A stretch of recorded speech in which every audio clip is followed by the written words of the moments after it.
with consistency, all things are possible.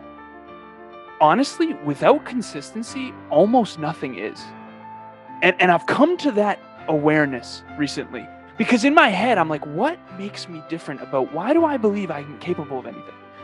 I think it's because I'm playing a long game.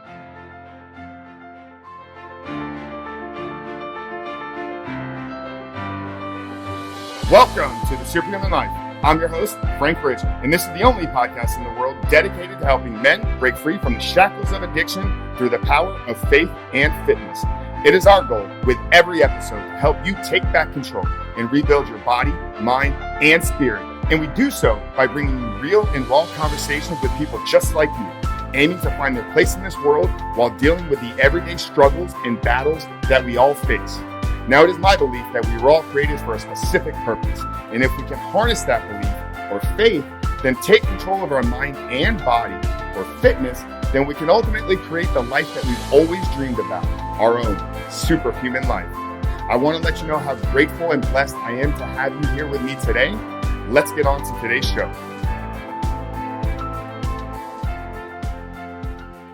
Happy New Year, everybody, and welcome back to another amazing episode of The Superhuman Life. As always, I am your host, Frank Rich. And guys, I want to start off by giving you permission today, giving you permission to put 2020 behind you. Don't shut the door completely. Keep it in that rear view mirror. Keep it to where you can still look back at it for the lessons, for the takeaways, for the growth, for everything that we could have learned from and taken out of 2020. So we don't want to shut the door completely, but we want to put it behind us and we want to set our eyes forward. We want to set the aim for 2021, finally stepping into the life that we were created to live. So that is my call to action to everybody hearing this episode, whether you're hearing it on launch day, Monday, January 4th of 2021, whether you're catching it weeks after it's released, months after it's released, or potentially even years. It's time to finally step into that life that you were created to live. And guys, I got to tell you, I'm so fired up for today's episode. We have a first. We have returning guests, plural. First time we've had two previous guests back on a show together. We've had some return guests. We just had Dr. Trish on last week. We've had Danny Vega, and then we had Danny and his wife, Maura. But today we have a special one. We have the host, the co-host of the Next Level University podcast. You guys know who I'm talking about. Alan Lazaros and Kevin Palmieri. So Alan was episode 52. Just a month ago, we had Alan on sharing his story and his insightful wisdom. At such a young age, Alan is on top of his game. And then we had 3 episodes prior to that, his co-host at the Next Level University, Kevin Palmieri, talking about how he overcame depression and suicidal thoughts and found success early on in one industry, but he knew that wasn't fully it. That wasn't enough for him. So we've heard their stories. We've heard their background. Now we got them back on today, helping you, like I said, get 2020 behind us in the rearview mirror, but ultimately how to not just talk the game of making 2021 the year you take it to the next level, but how to actually put those dreams, how to actually put that vision into action. So we're going to talk goal setting. We're going to talk strategies. We're going to talk high level on how we get to our goals, on how we create the goals, and then we're going to drip it down to actually implementation and executing upon it. And that's really going to be the theme of everything that we're talking about. How can we create the life that we know we were created to live? We'll take some pivots and some side roads throughout the conversation, which you guys know we do here. We like that kind of organically flow of conversation. So when the timing is right, we'll pause and get off track a little bit, but we're bringing it all the way back here, guys. This is a goal setting. This is a vision quest. This is all about making 2021 the year we take things to the next level. So without further ado, guys, let's get on today's episode with my very great friends, my new friends in this world, but people that I'm so incredibly excited to be connected with. I know they're going to force me to step up my game in 2021, and I hope this podcast does that for you. So without further ado, guys, let's take this year to the next level with Alan Lazaros and Kevin Palmieri. Kevin and Alan, my brothers, welcome back. Welcome back to the Superhuman Life. Thank you for having us. We're very much looking forward to chatting again together this time. A couple bodybuilders talking personal development. I am pumped. These are my favorite meathead, deep level conversations. Love it. Absolutely love it. So we were chatting a bit offline before we recorded, and Alan, you shared something on kind of how people view this time of the year. So everybody listening to this, we're recording this a few days after Christmas. This will be the first episode of 2021, and really our goal here today. We don't have a script. We're going to make this an open conversation between the three of us. For you guys that haven't done so yet, when you're done with this episode, make sure to go back and listen to both Kevin and Alan's episodes. They are recent guests, both within the last 2 months.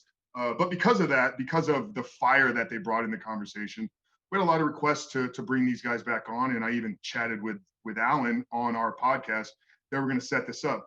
But where we want to really take this conversation, and I was sharing with you guys before we recorded, is 2020 has been a crazy, hectic year. There's so much that we could be grateful for, but a lot of people are struggling. So I want us to be able to maybe walk people through how to perhaps get some of this 2020 craziness behind us, how to extract, some positive light out of it, but ultimately how to step into 2021 and make that the greatest year ever. So that's where we're going to try to take this. I don't know if we're going to be successful in doing that.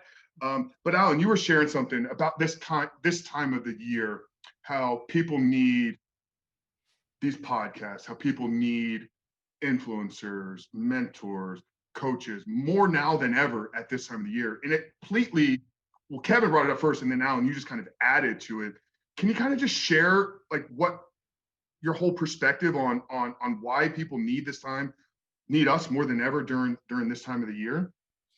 Yeah. So I think it all comes down to a simple fundamental that you and I might have talked about in the last episode, which is like, if you want 2021 to be better than 2020, you have to get better in 2021. Because your aunt might change, or your mom might change, or the economy might change, but your life really kind of won't until you do. And so you're lightning in a bottle for every conversation you have. So if you're a more well-developed human being, everyone around you is going to act and react according to that. Back when I used to drink a lot, a lot of conversations would be, and a lot of circumstances would surround me and attract to me about drinking or whatever.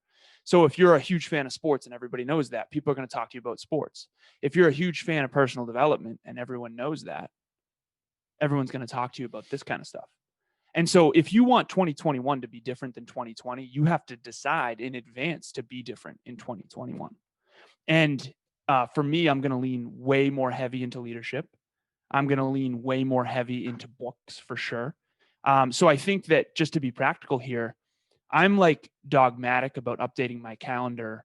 Like right after this, if this goes to an hour and 45 minutes instead of an hour and a half, I'm going to update the calendar later tonight before I go to bed with the truth. Because when I reflect on 2020, I want to say, okay, what was the best investment of my time? What was the worst investment of my time? What would I do more of? What would I do less of?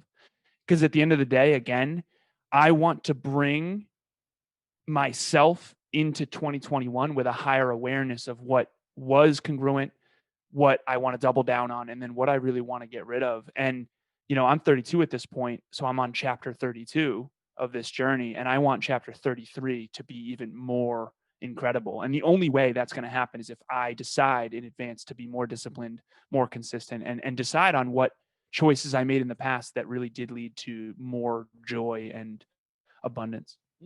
Fire. I think it's important to, when you're reflecting on this previous year, and Alan and I talked about this, and I know we kind of disagree on this, but early on in the pandemic, you'd see a lot of posts from people saying, well, if time was your excuse, now you have all the time in the world. If you don't come out of the pandemic without a business, like if you don't have a business at the end of this, you're screwing up. And I did a video on LinkedIn that got a lot of engagement that said, like, we're all bodybuilders here, okay? I traveled for work. I've worked out in probably 70 different gyms. If you weren't as seasoned of a gym goer as I was, and you were traveling all over the country, it would have been way harder for you to do a bodybuilding prep. Now, the point I'm making is somebody who has never started a business, this isn't the environment for them to prosper maybe. And I think, again, I know I usually don't go this way because I'm usually a little bit more hardcore, but I do think it's important to reflect and take into account the circumstances. You know, when COVID happened, we said, look, we're not coming out of this worse than we went in. And we got the studio and we did the masterminds and we've gotten clients and it's been great. But I think we were also somewhat seasoned in terms of dealing with overwhelm and being resilient and, you know, dealing with uncertainty. So I do think if you're like an early entrepreneur or this year you really tried to build your business and it didn't go super well, I do think you should kind of give yourself a little bit of grace and not totally beat yourself up. Now, if you were lazy and you know you could have been doing better, then that's obviously a whole nother conversation. I love that bodybuilding analogy. I mean, it was kind of right in line with what we were talking about before we hit record. But yeah, it's just like, you know, if you haven't done the off-season training, if you haven't laid the foundation, if you didn't do a bulk and put on, you know, 20 pounds of muscle, you know, that 12-week preparation, that 12-week contest diet is not going to get you anywhere close to where you need to be on contest day. Well, if I hadn't been training off-season business-wise, if I hadn't been training to launch my business or training as an entrepreneur for years or months prior to COVID was like the contest prep kind of just turned on. So to think like I had no idea to even start a business. How am I going to start a business at the craziest time in year? Yeah, absolutely love that angle. So for you guys that are out there, I guess where we're saying if the lockdown, the quarantine, the COVID, if it didn't go as good as the person you saw on Instagram or as good as you committed to early on, that's okay. That's okay because we can still pick up tomorrow. We can still keep moving forward. Let's take a slight pivot here and let's get slightly personal if you guys are able to. And I think this will kind of help carry the conversation to ultimately goal setting in 2021. Starting with you, Kevin, what would you say is the biggest lesson you learned personally and professionally, you know, in dealing with COVID this year? I think personally, I would say that it's so important to be empathetic when it comes to what you're saying. So like we're very front facing. We do 5 episodes a week, hundreds of thousands of podcast downloads. Like a lot of people see what we do. And I really wanted to temper myself and give grace to people who are struggling. Cause like as an influencer, you always want to be like the top of the top. And you want to say like, this is what we're doing. We're crushing it. You know, you guys are on this awesome journey with us. But I also think it's super important to say like, look, you know, a lot of things changed for us because of COVID. I live with my girlfriend now, which was amazing or is amazing, you know, and we have grown a team and all these things. But I think it's super important to reach down to the people that you're influencing and say like, look, it's not going to happen the same for everybody. Like that was the biggest takeaway for me is like, because even when I saw those posts about like, you better come out better than you went in, it's like, some people can't even pay the bills. Like they're not worried about starting a business right now. They're worried about saving their family. And that really fired me up for like understanding context. I would love to motivate you. Like I want to motivate you so much. I want to inspire you. I want to help you. But if you're struggling to take a breath, I'm not going to expect you to run a marathon. That just would be insensitive and I wouldn't be serving you well. So I do think it's very important I don't think you can blanket anymore. I think that's what COVID has taught me is like, you can't be a blanket motivator. I think you have to touch people at a personal level. And I think that's so beneficial. And then I would say professionally, it's almost at the opposite end of the scope for me professionally is like, if you put your head down and you grind, especially when other people aren't, the results you can get are unreasonable. And we were talking about this in the beginning, Frank. The last 2 weeks of the year, a lot of people are just kind of taking it easy. Well, that's when people need you the most.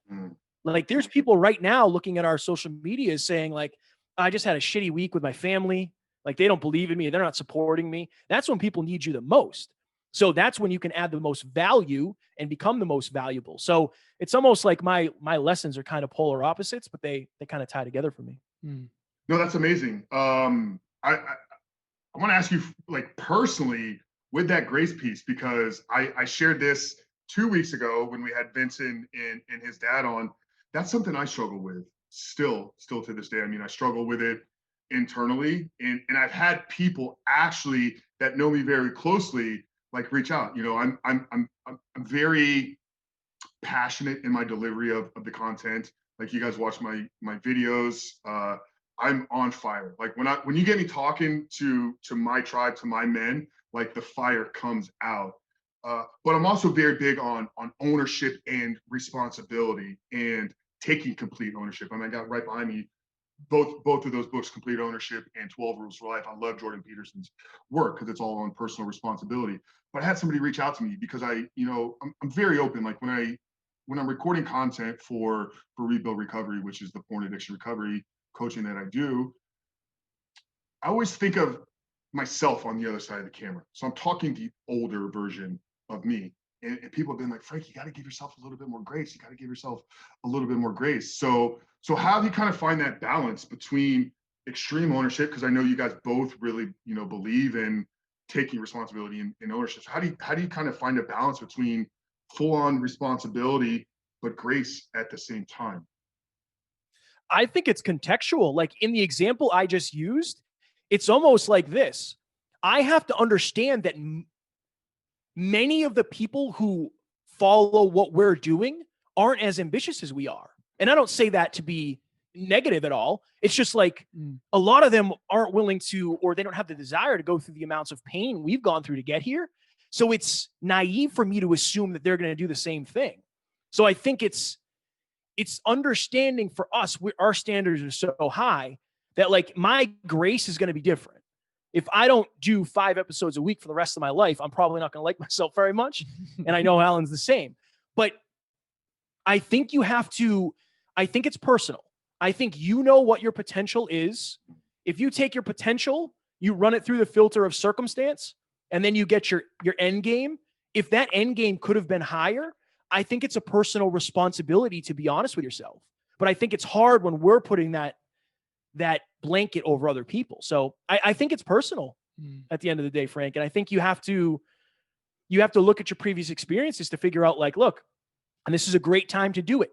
If you're looking back and you're like, I really didn't give it my all this year, like, I really didn't show up as consistently as I could have, you need to give yourself probably a little bit of pain. But if you gave it hell and you didn't accomplish your 7-figure business like you wanted, maybe there's room for a little bit of grace. Yeah, and look at that as an opportunity to look back at the year and find the kink in the armor, find the hole in your process, find the hole in what you did. Because if you could stand there confidently say, I did everything I possibly could, but I still didn't get the outcome, that means that maybe the goal was a little offset. You didn't properly set your goals, but chances are there's probably something in your process there to make that thing a reality that had a hole or gap. It's a huge opportunity. But in order to do that, to be able to retroactively look back, you gotta be managing your time like Alan, and literally going back and fixing your schedule based upon the amount of time that you spent doing something. So amazing insight there, Kevin. Alan, with you, biggest takeaway personally, professionally in the year 2020. Biggest takeaway personally and professionally. There's been a lot of accelerated growth this year. I think it's going to be the tried and true fundamentals again, which personally, it's the ownership piece of your life genuinely will not get better unless you do. And I didn't make that rule. And I'm sorry that that's the case. And it's almost like I care enough about people now to not sugarcoat things. Because if your life didn't get better in 2021 or in 2020, and Kevin kind of alluded to us disagreeing a little bit on this, and it's rare that we disagree, to be honest, but I think we do on this, because I don't agree that it's okay to not come out better. If you don't come out better on the other side of adversity, and I mean better in your character, not in your external results, better in your character, then that's a losing game that you can never win. And I don't want to not have empathy for horrific challenges, but I don't think it helps anyone to make it okay not to. And so my biggest takeaway personally is I see that we all have emotional pain, more so this year than probably ever for many of us. But people react to pain very differently. Some people use that emotional pain to make excuses and they point to everything outside of themselves. It's like, well, if my mom believed in me more, or if I wasn't born poor, or this, that, and the other thing. And the truth is those things are true, genuinely. Like I was, my father passed away when I was 2. I had a stepdad for 13 years who it was challenging. I grew up around a lot of pain and suffering, and all of that is true and valid. But what I did with it, I think it made me who I am today. And for people who struggle with self-belief, I do believe that adversity becomes something very hard to overcome, because if you don't believe in that brighter future, the adversity won't be transformed into your advantage. And so I have empathy for that, but I do think it's important for people to know the following statement, extreme ownership. Like, everything you do is your responsibility. Everything you say is your responsibility. Everything you think is your responsibility. Everything you feel is your responsibility. Everything you believe is your responsibility. And so anytime you see yourself pointing outside yourself as to the reasons why you're not where you want to be, I'll just quote Jennifer Lopez. She says, only you know what you're capable of.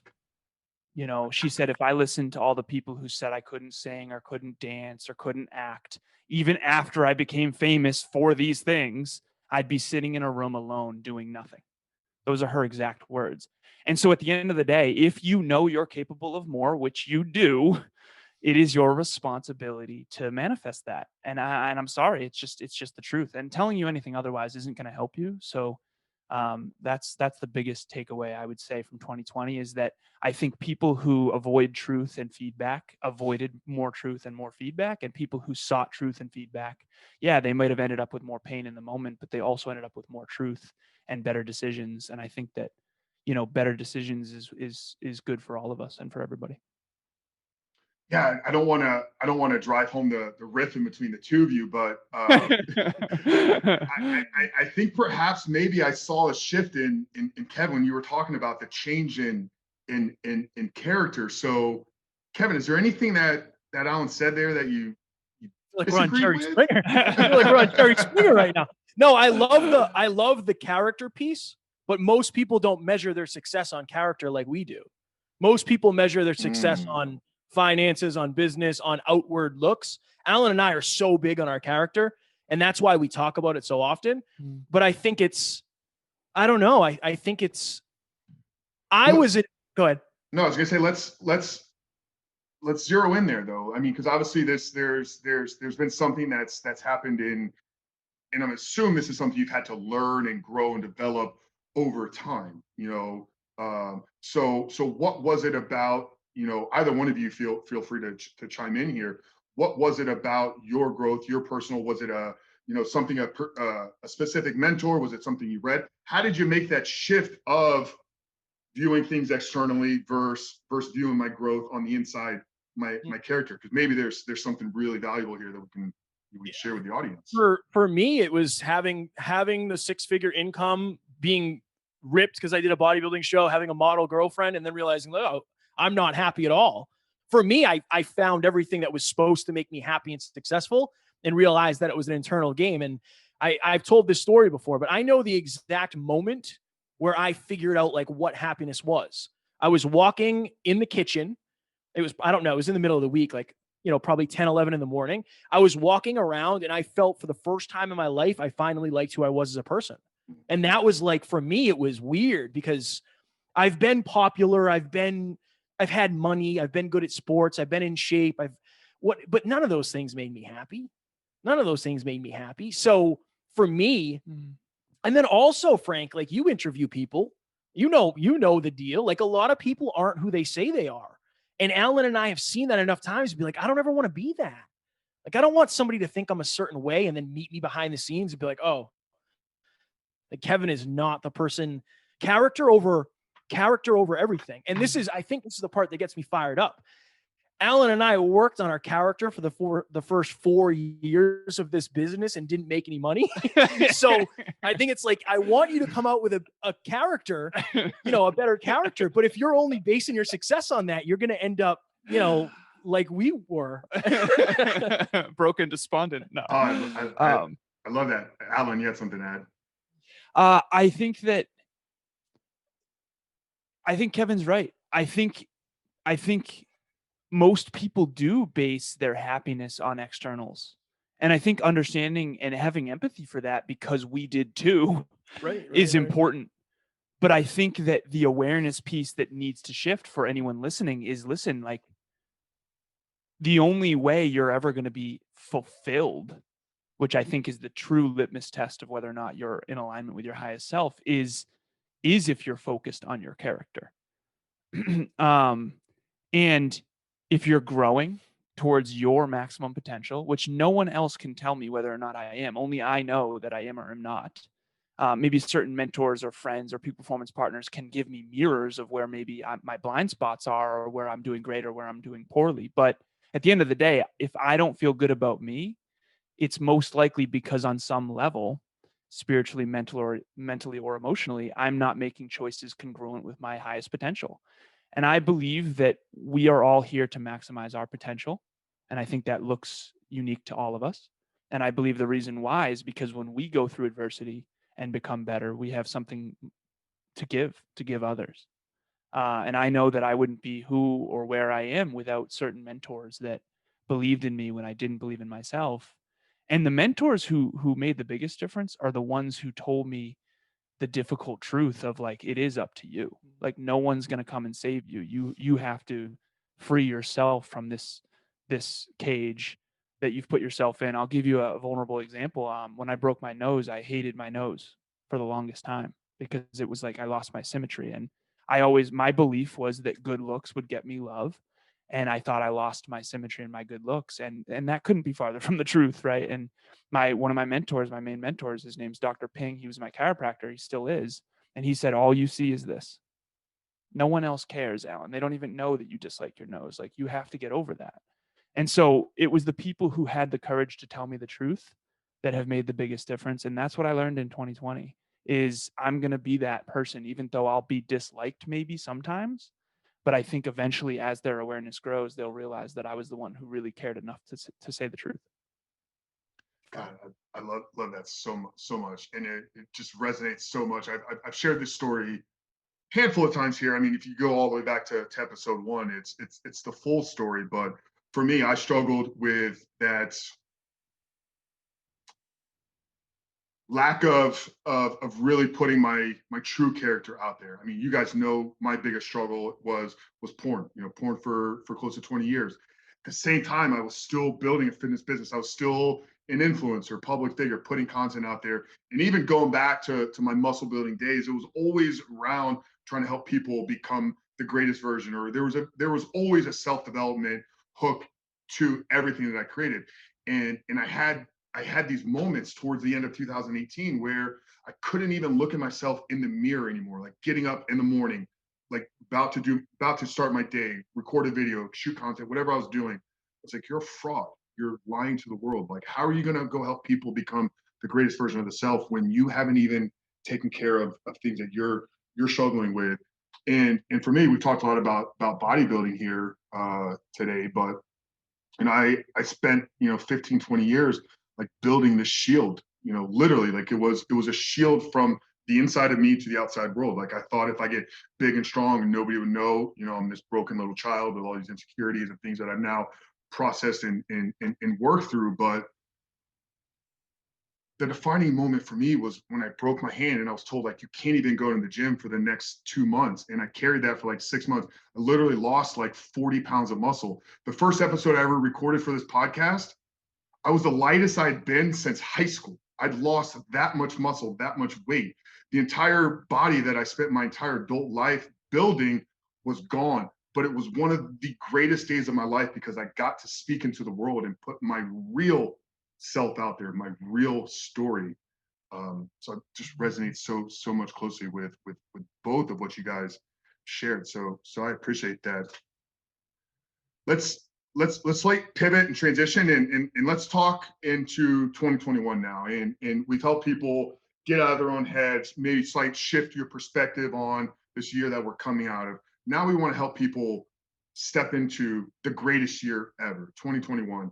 All these amazing things that we're going to create and let's, if we can, get tactical here. You know, goal setting, strategic. I know you guys run your mastermind and obviously you were doing a podcast with this recently. So either one of you feel free to take the lead here, and we'll kind of just make this, you know, second part of the podcast here just kind of organically flow. But let's talk about some strategies and tips for people, you know, moving into 2021.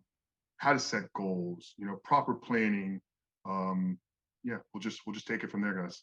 So I'll start with this. The best plan in the world without action is not gonna make a change.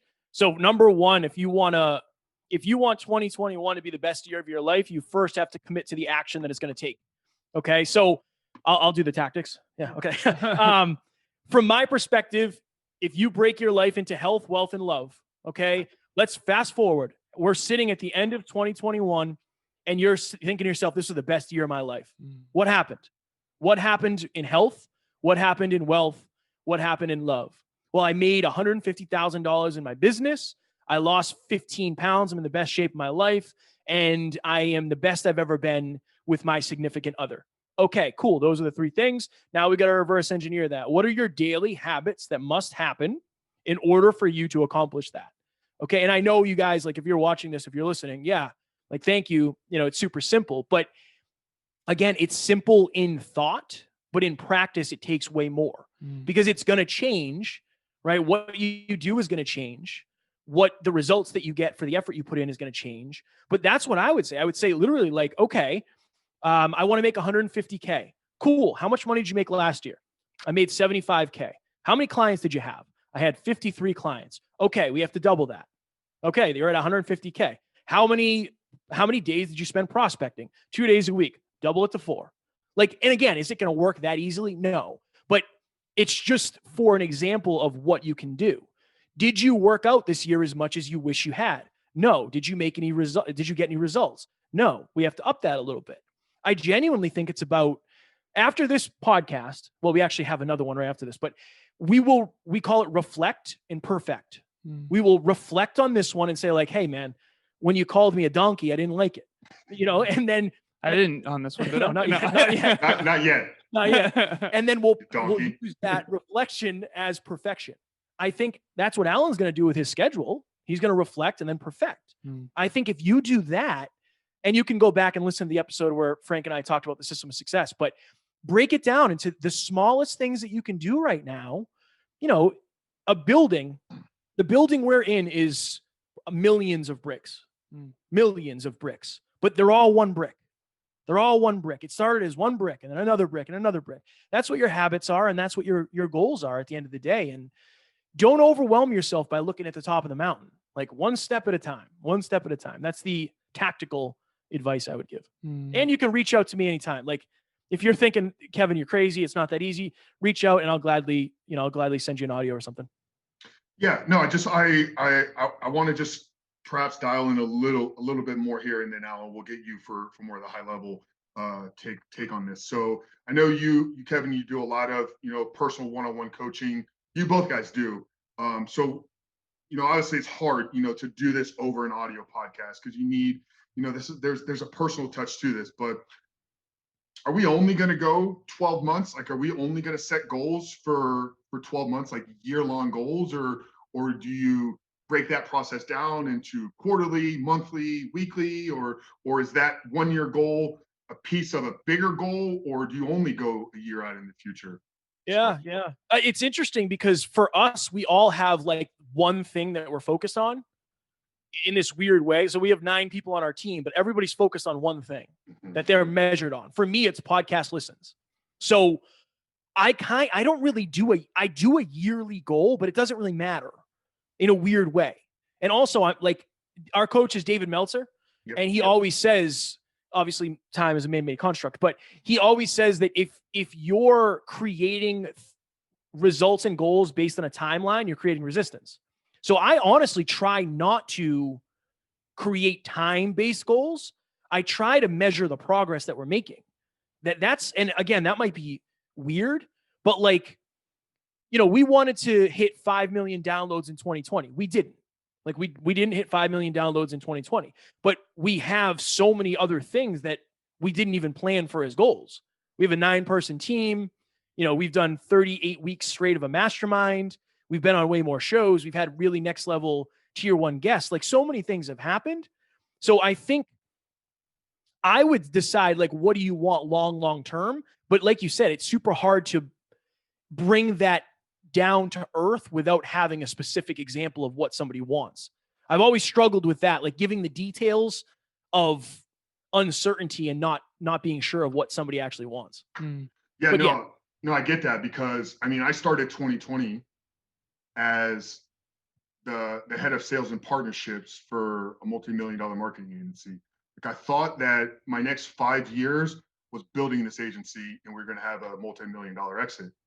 That all changed because towards the end of January, I was on a guest podcast and somebody asked me what I was most excited about. And I hadn't even shared this with anybody. I haven't even talked about it, but I wanted to help 100 men quit porn.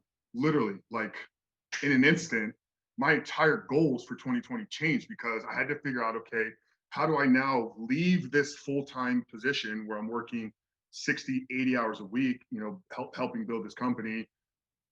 I don't even know how to coach anybody because I've never helped anybody beyond myself. So I'm not certified addiction. And then I got to build a course to coach 100 guys. So number one, figure out, okay, what do I need from a coaching certification? So signed up, got certified, boom. Now SPARC, so sex and pornography addiction recovery coaching. Amazing, boom. Okay.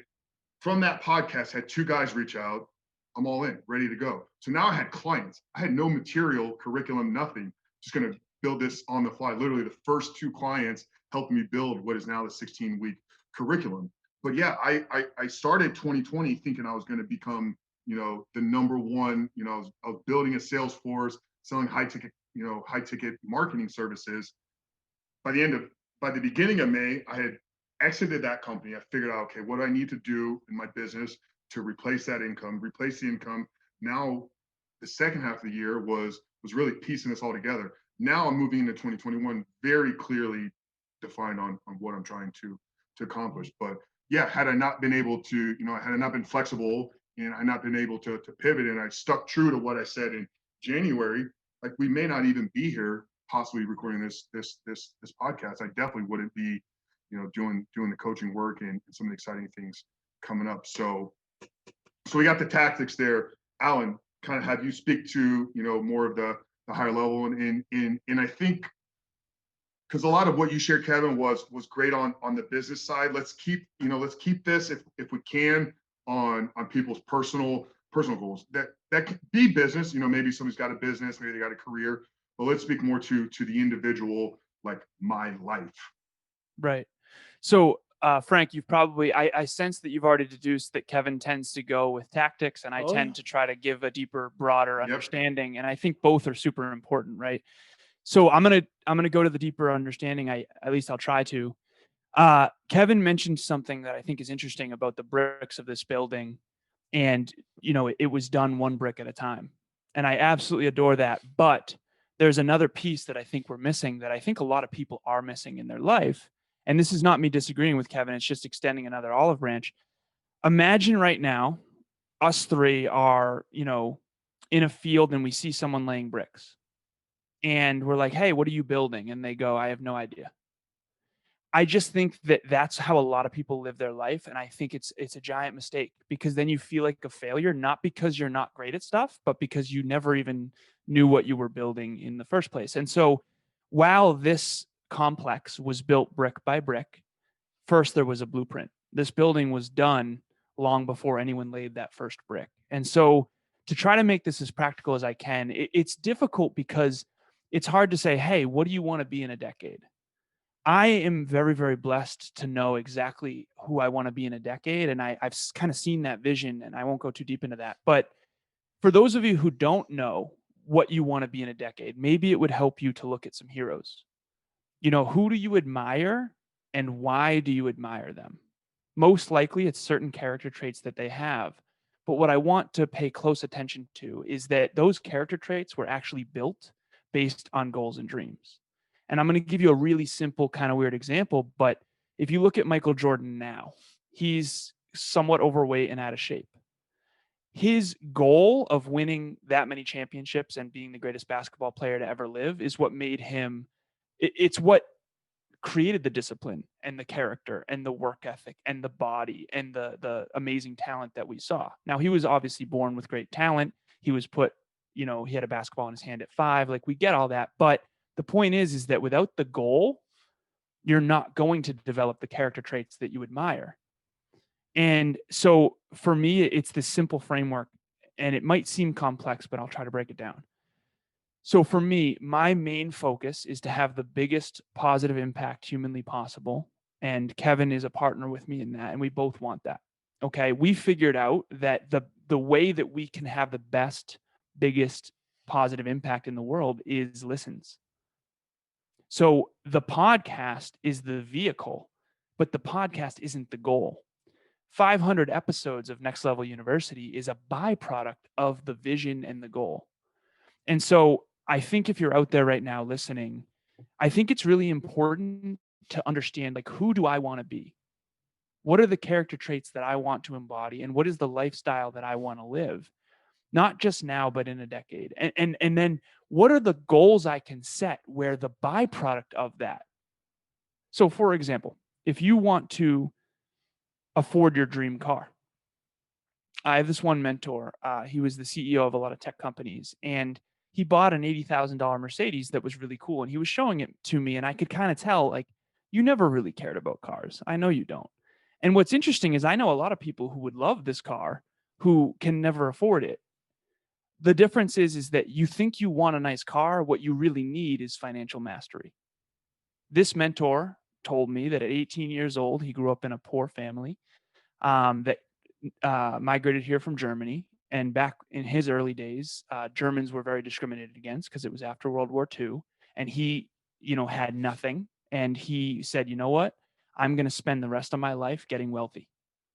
And so he naturally was drawn to all the persons, places, things, and ideas that made his financial mastery more. Now he can buy that $80,000 Mercedes on a whim anytime he wants. He could have 7 of them if he wanted. It wouldn't even matter. Whereas I know other people that would want those 7 that could never have them because what they thought they wanted was a Mercedes Benz. What they really needed was financial mastery. So if you can focus on the mastery and the right goals that will get you there, I think that's where everything starts to really fall into place. But again, we weren't taught any of this, so it's not your fault. But now that you know, I do think it's your responsibility to try to at least figure out what that is for you. Yeah, you guys did a podcast here just a week ago, actually, the 10 things we should have learned in school. I want to dive into that here in a minute, but I want to, if I can, perhaps maybe add something. I love the brick analogy, and I love how, because I think where I was trying to lead Kevin as far as, like, you only go a year, is it a bigger picture? Like, Alan kind of brought that home, but realizing kind of going with the buildings, like, you could, like, the people that built your building, like, they had a blueprint for that one, but they also had a blueprint for millions of other buildings that have been built prior to that. That's fire. Realize in your life, you can find a blueprint that somebody else has used in their life, but the blueprint will not be the exact one that you need. So waiting for the perfect blueprint, waiting for that time to come where you have every brick laid out exactly where it needs to go, right? You're going to be waiting forever. So you got to walk this fine line of, like, preparation, planning, blueprint, but also knowing that I'm building the first building in my life for this particular building that I'm trying to build. So the first one that I complete may be a little bit sloppy. There may be some goo, laying out. There may be a brick there may be a hole on one side, but that's okay because you can add on to it later on. Fire. Well said. Very well said.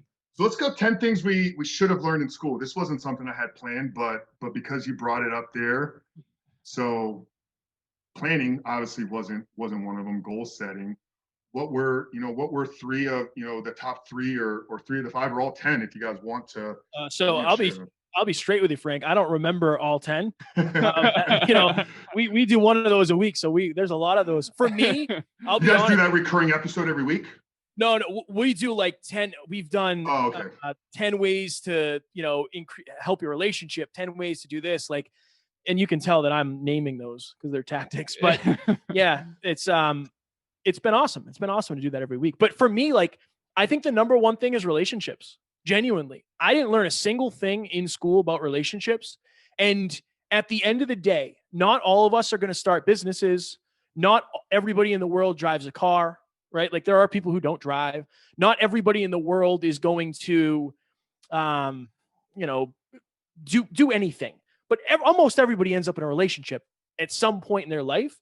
And I think that there's this myth that you're going to attract your dream partner and you're going to be capable of having the best relationship ever with zero training. And it's like, it's the one thing where people expect to have the best in the world result with zero training.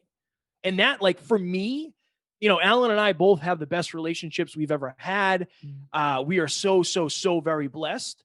But I know that I wouldn't have the relationship I have right now if I wasn't as knowledgeable on relationships as I am. And I didn't, very much what Alan said. I thought to myself, who do I have to become in order to attract and sustain my dream relationship? And I don't think a lot of people do that. They wonder why they don't have their partner. One of the biggest questions I get from people in my DMs is, how do you get your dream relationship? You become the person who's capable of attracting and sustaining it. That's what it is. And that's why I lean so much into character. My girlfriend doesn't care about what kind of car I drive. She doesn't care how successful I am at business. She doesn't care how many episodes we hit.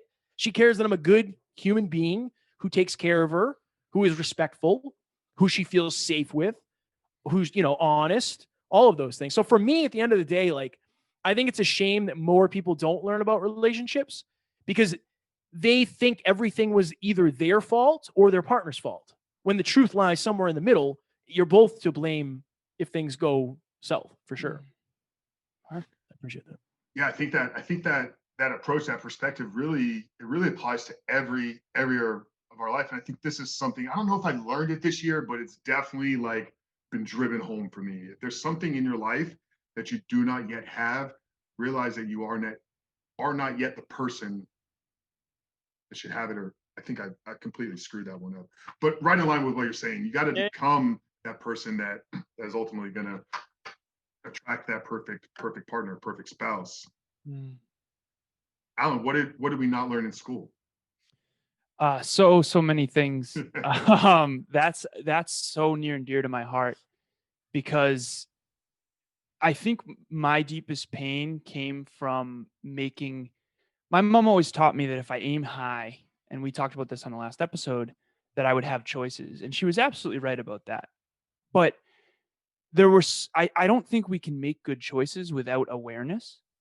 There was a time where we were putting leeches on us to cure illnesses. There was a time we thought the world was flat. And so I'm often asking myself, like, where do we still think the world is flat? Where are we still putting leeches on us? YouTube. YouTube. There's a whole society on YouTube of people that think it's flat earthers or whatever. Oh, okay. Yeah. Fair. Well, obviously they should read, a book. No, I'm kidding. But I'm asking myself, like, where do we have a misunderstanding that is making us make bad choices? Because the interesting thing is, if you don't have a high awareness of business acumen, you actually can't make good business choices. What's the difference between us at 16 and us now?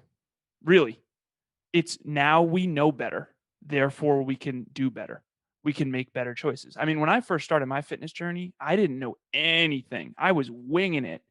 And, milk equals bad. And it's like, no.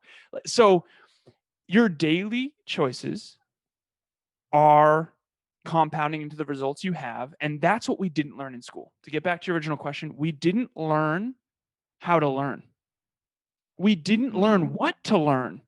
Health, wealth, and love that Kevin mentioned. Okay. Health, wealth, and love. Health is physical, mental, emotional, spiritual. Not a single class on any of that. Maybe physical education, maybe, kind of, right? Yeah, but dodgeball isn't necessarily education. I was good at it too, so I really enjoyed Yeah, it. I'm not sure there was actually any education in the physical education that I grew up in. It's, hey, get out there, sweat around, and leave us alone for an hour. But yeah. Right. Okay, and then wealth. Okay, how much money do you make? How do you make your money? AKA, what do you do for your career, the skills? And then where do you invest it? Not spend it, invest it, because everything's an investment. Okay. Didn't learn anything about any of that in school. None of it. We use money every day. We eat food every day. We exercise and move our bodies every day. Didn't learn anything about any of those three things. And then what Kevin mentioned, love, friends, family, romance, mentors, mentees, colleagues, clients. We didn't learn how to interact and play well with other boys and girls. We did through osmosis, because when you put people in schools, they have to learn how to do all that stuff, but there wasn't like curriculum. You mentioned your 16-week addiction overcoming curriculum, which, by the way, that's so awesome. Because I know so many men struggle with that. I know I've had some challenges. But the curriculum in school was not setting us up for success. It was not aligning our compass with growth and contribution. And I think that, a lot of guys especially grow up chasing significance and at the expense of growth and contribution. And what's interesting is that if you did focus on growth and contribution, you'd end up the most significant. But we weren't taught that either, right? So I could talk a whole episode on what we didn't learn in school, because I get fired up. That's actually why I'm, Kevin and I are both super passionate about giving back to kids. Yeah. Because how can they? This holiday season, I'll say this briefly.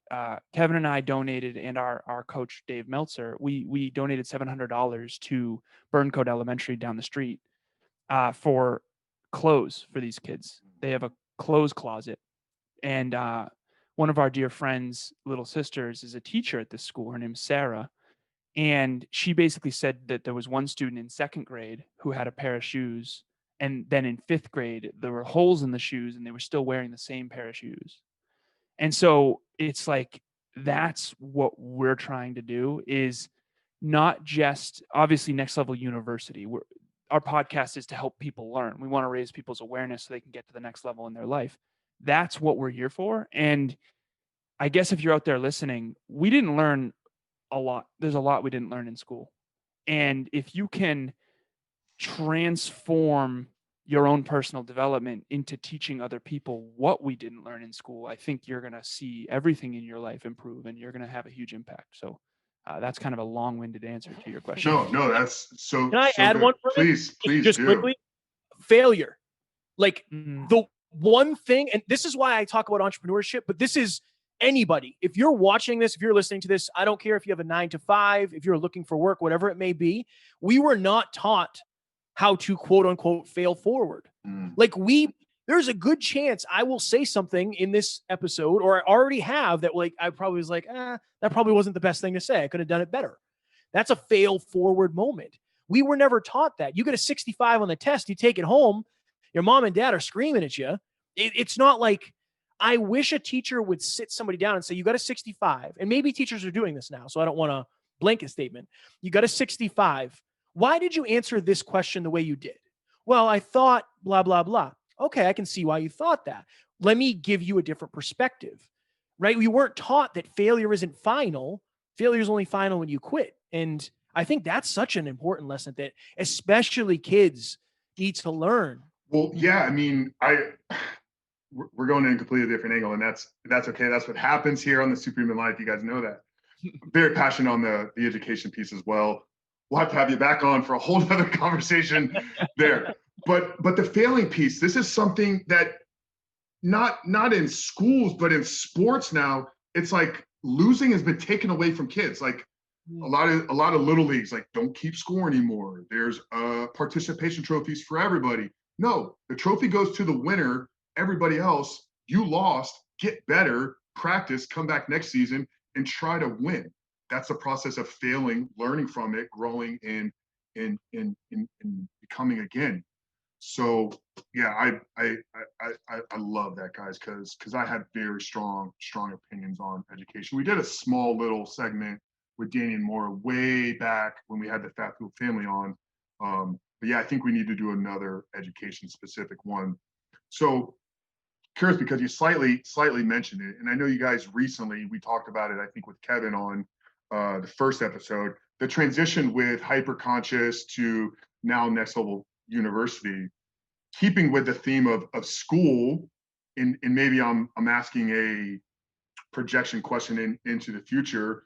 Is there something when you guys came up with university, like long term, do you see this evolving into more of an educational system?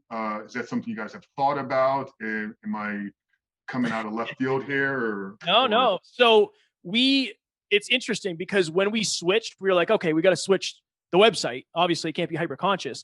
Next Level University was taken, and the guy who had it was not going to give it to us. He was not a very kind person. Yeah. So we were sitting down one day on a team call, and I was like, what about Next Level Universe, where like everything is encapsulated? And everybody's like, oh my God, that's great. All right, cool. Now we have the name. We're going to build an online platform where it's very much like an online campus. You want to learn about health and nutrition? We'll have that. You want to learn about finances? We'll have that. So we're planning on building out an online platform that's going to have a bunch of different courses. We don't know what the pricing yet is going to be, but it's like, Alan spent 150 grand going to school, right? Like, what if you could get that for $80 a month?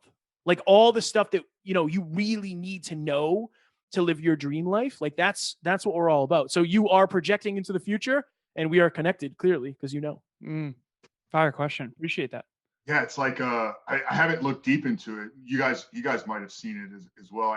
I get the ads on YouTube every once in a while for masterclass where they'll bring in a featured kind of expert. It seems to be something kind of similar. Like it's a back end area where you log in, you look like you're learning specific kind of things. So yeah, kind of as with that kind of part of the conversation was evolving, I'm looking at your sign right there, Next Level University. There's something to the university there.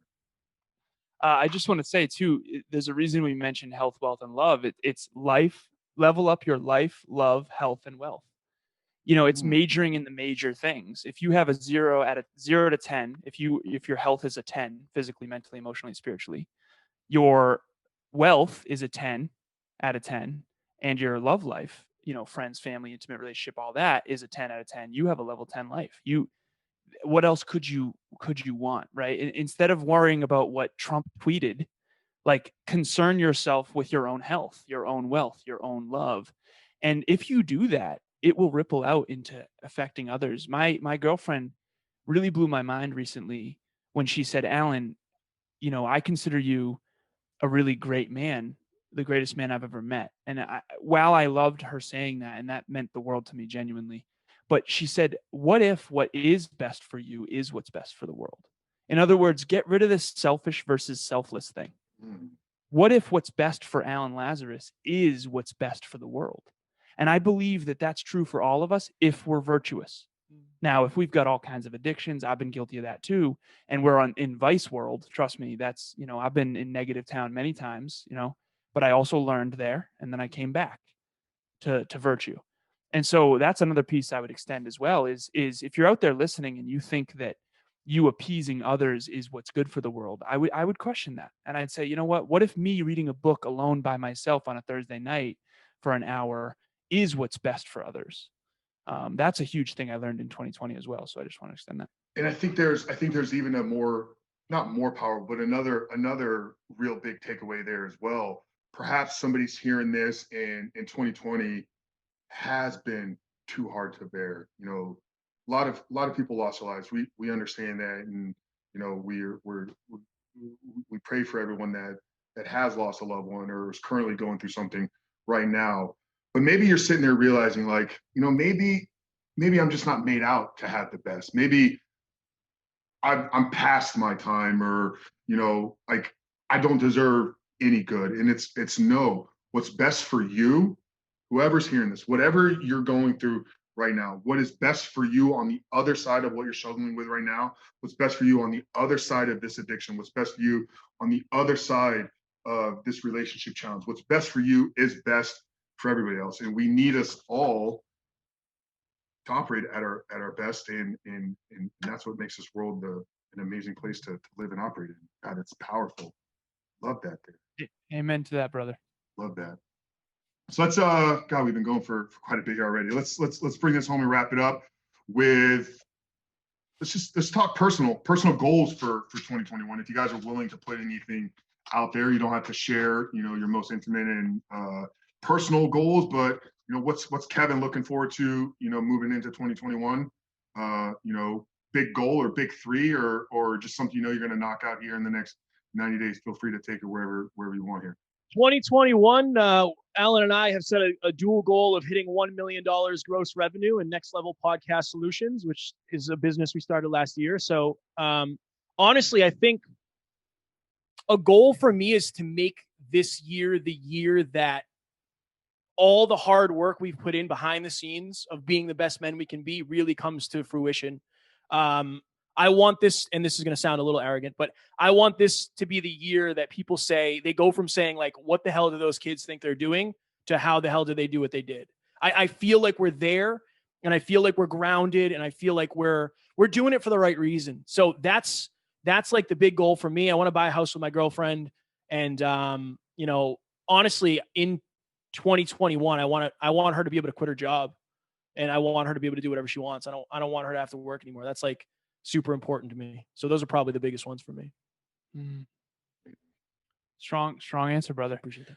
Well, so obviously the first goal I've set for 2021 is to be more jacked than Kevin. Well, I mean, honestly, I don't think it's going to happen, Frank. Dude, you got what, 6 inches on him? I mean, these little short guys with these short little muscle bellies, man. We can't compete against them. How tall was Arnold? That's all I'm going to say. Arnold was 6'2".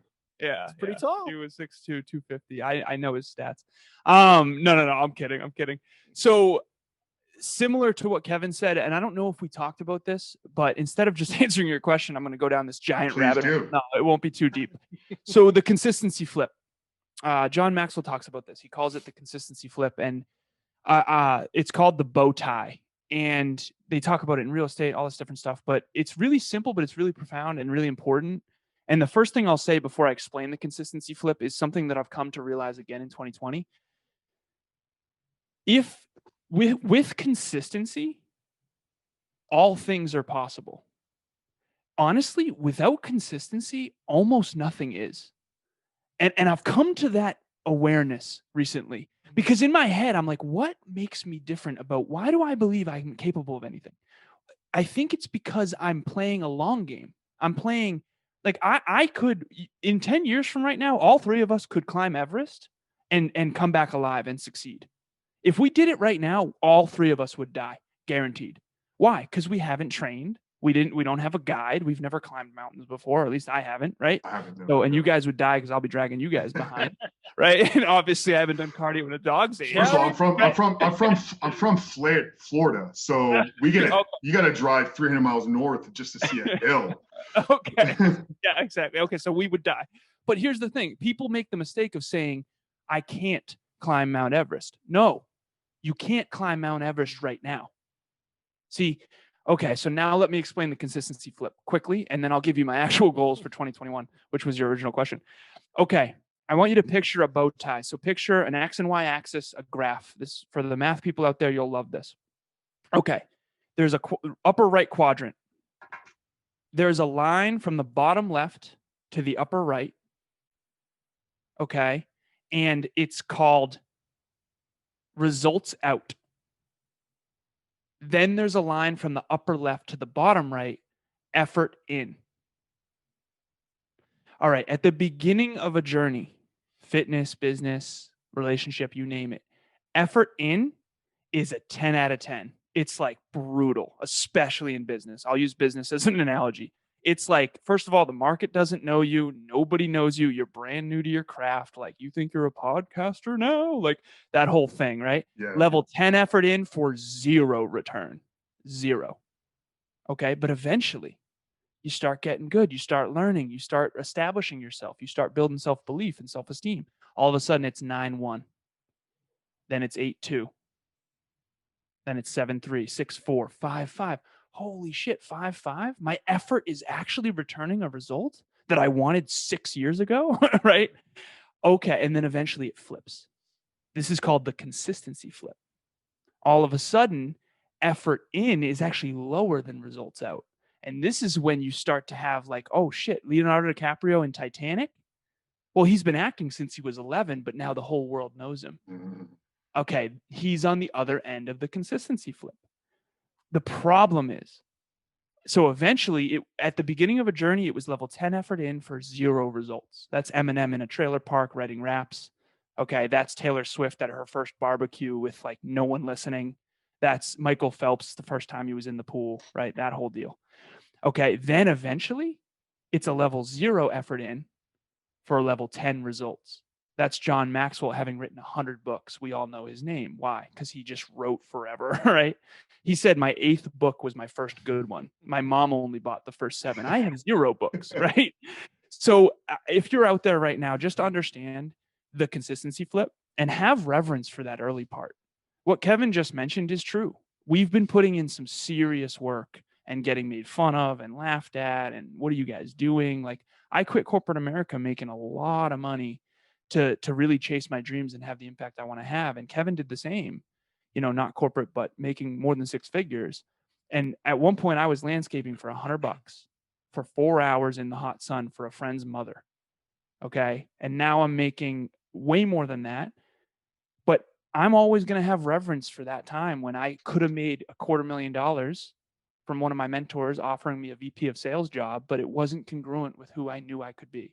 And so I'd rather make $100 landscaping for 4 hours in the hot sun, knowing that one day the world will know what I see now only in my heart.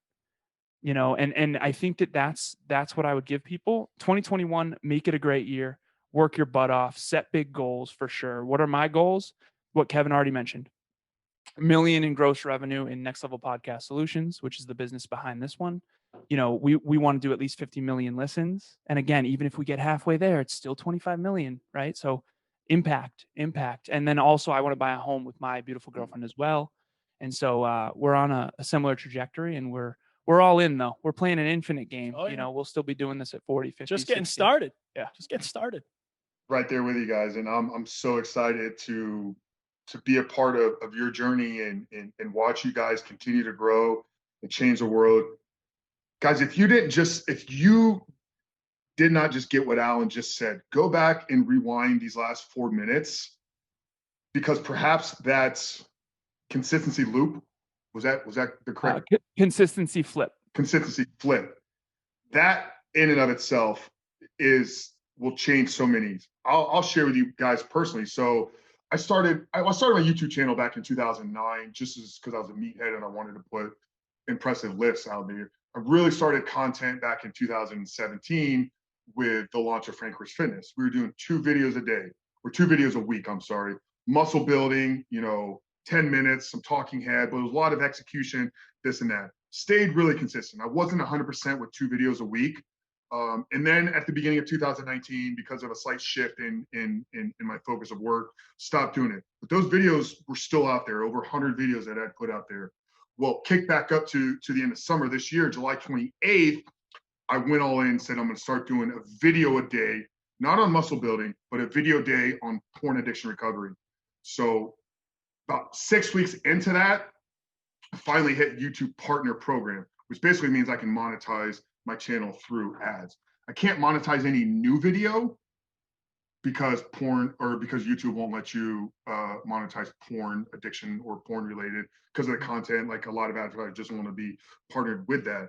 But all of those videos that I created in 2017 and 2018 are now, it's not making me a ton of money, and that's okay, but not doing any more muscle building videos. I'm making a couple $100 on the ad revenue on all the videos that I did 2 years ago. Had I not consistently been doing new videos this year, though, to get my views up, to get my subscribers up to where they needed to be on a monetization piece, then all that effort from 2 years ago wouldn't have carried out. So absolutely love that.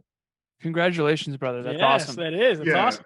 yeah. Now I got to figure out how I can then just take that money and just flip it and turn it into promotion. Because Tiny olive branch. If we saw, this is the problem. We see people on the other end of the consistency flip.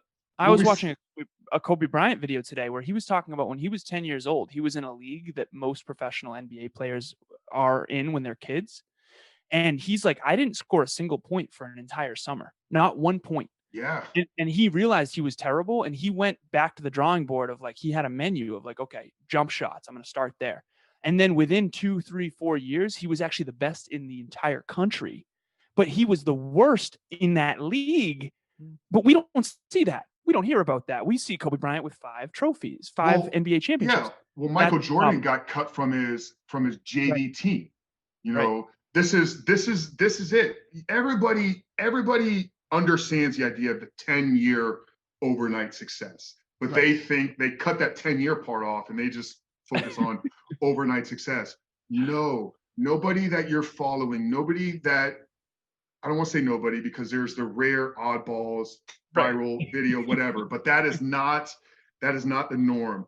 Most everybody that you're looking up to, you're consuming their content, you're watching their videos. Actors, they failed on stage, got kicked out of auditions, had to keep trying. Then they get the blockbuster hit when they're 40, 50. Entrepreneurs, influencers, business owners create thousands and thousands and thousands of videos, hours, millions of hours of content. One video blows up, 1 million views, your life changes forever. That 10-year overnight success, most people throw the towel in after 6 years. You're more than halfway there. You might as well keep going. And dude, this is amazing. This is so good. So 2 quick just rapid fire, if we can actually do anything rapid here. It's because of me. My bad. No, it's all brother. So 517 episodes. Real quick, Kevin, what's one episode everybody hearing this needs to go listen to? Oh my goodness. Oh boy. Let me see. What would most people? I would listen to the first Anthony Trucks episode. The first Anthony Trucks episode where he talks about how he had to chase chickens to eat dinner. He licked the bottom of people's shoes until his tongue bled because of his foster situation. Like perspective. If you need perspective, that is amazing. If you need tactics, any of our 10 ways videos, they're literally, or episodes, they're catered to help you now and also get the deeper understanding. So Anthony Trucks and then any 10 ways episode. Got it. Yeah, you guys know Anthony. We had him on here. We had limited time with Anthony, so we didn't get a lot into his backstory. We wanted to keep that one more tactical for you guys. So definitely go check that out because yeah, his upbringing, his story. Wow. Alan, one book everybody needs to read in 2021. Ooh. The Compound Effect by Darren Hardy. It has to be. The consistency flip that I just described, the Compound Effect. It's just understand it's a boring book. The fundamentals are boring, but they're the most important. That's why most people never get them. And here's a hack for you guys. I'm in no way affiliated with this, and you can tell by the way I'm going to tell you to find it. Just Google Darren Hardy. Just land on. Just go to one of his websites. He's going to pixel you, and then you're going to get presented an ad. They're giving this book away for free right now. You get a free copy. Yeah, get a free copy of the Compound Effect.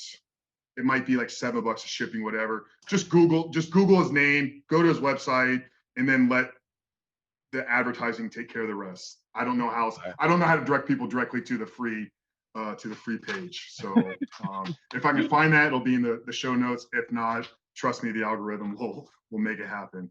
Can I recommend the book on Audible? And I'm not affiliated either. I don't get paid for this, even though I've sold hundreds of copies of this thing. But it's just that good. It's just that good.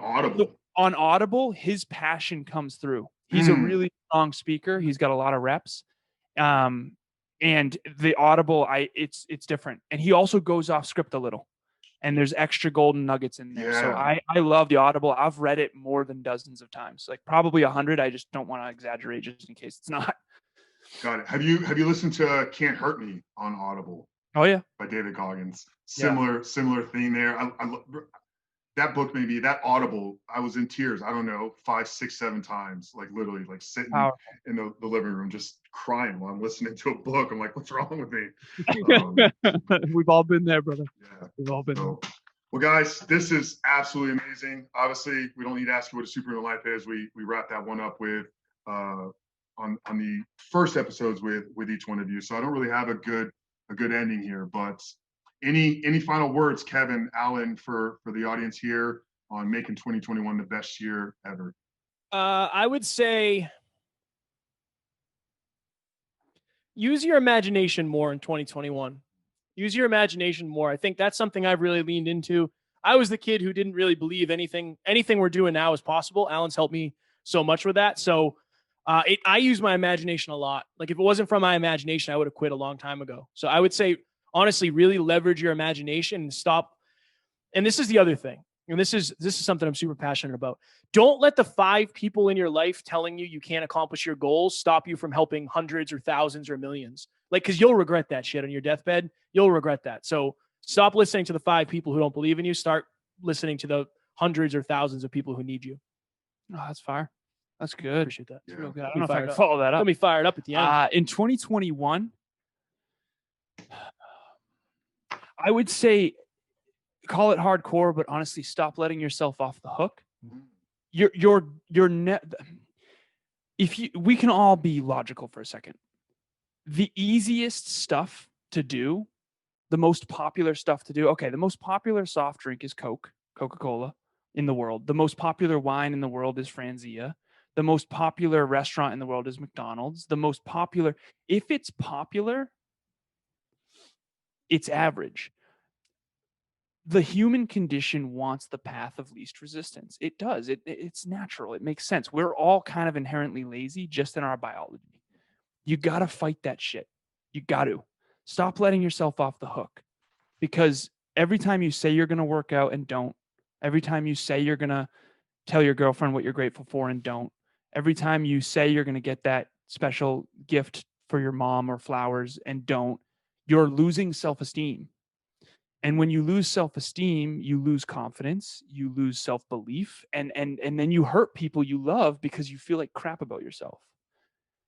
Stop letting yourself off the hook. If you say you're going to work out. If you say you're going to do something, do it. Keep the promises you make to yourself, and I promise you, everyone in your life will consider you a leader, and they'll be better off as well.